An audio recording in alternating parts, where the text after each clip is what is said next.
看一个小狗的心脏功能，就看它的运动量。它现在呢不愿意走，是因为它的心脏功能太差了。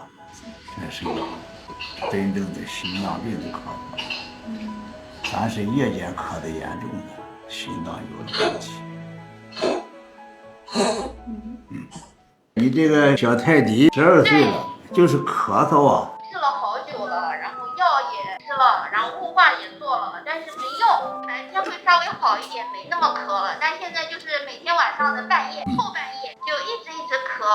中间发现了2次是咳出了白沫子。一般的来说，晚上咳得厉害的多数是心脏为主。对，温州这边医生说是 B2期，杭州的医生说是 B1期。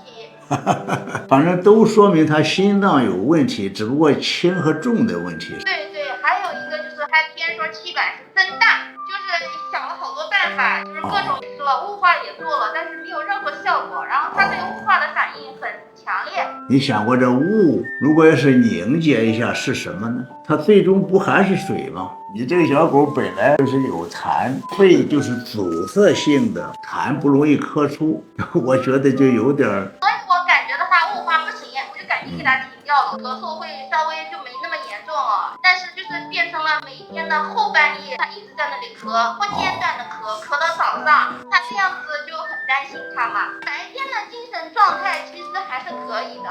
我想这个泰迪呢，根据他咳嗽的时间来看，是以心脏为主。他咳嗽的那个样子和他当地检查的情况来看，他应该有明显的支气管气管的扩张，或者说气管有黏膜肥厚。对，我就怕他哪一天一下子咳着喘不过来，就给我咳过去了。这个应该是一个比较典型的小狗的心肺症。那么现在啊，你给它雾化的道理是什么呢？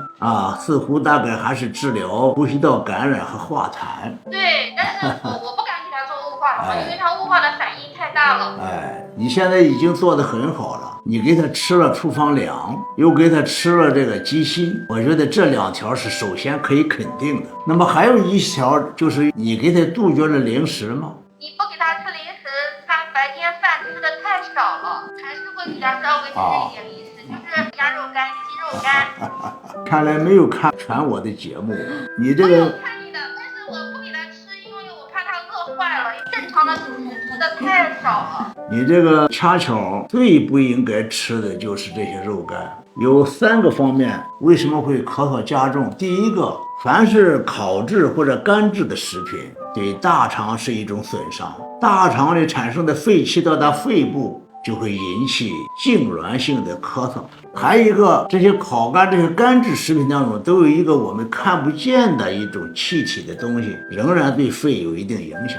于是你一定要把零食完全戒掉。需要增加的是什么呢？就是每天需要少量的酸牛奶给他喝。